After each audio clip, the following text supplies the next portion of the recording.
নিজে হাতে ভাত খেতে পারতো না কো খোকা। বলতাম আমি, না থাকলে রে কি করবি বোকা।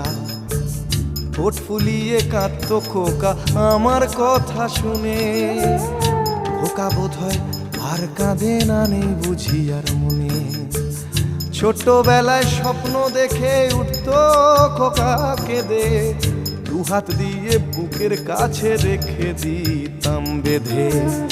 দুহাত আজও খোঁজে, ভুলে যায় যে একদম।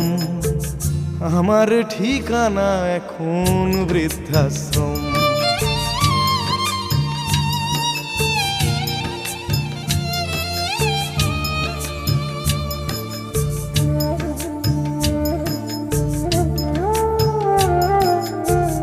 খোকারও হয়েছে ছেলে, 2 বছর হলো।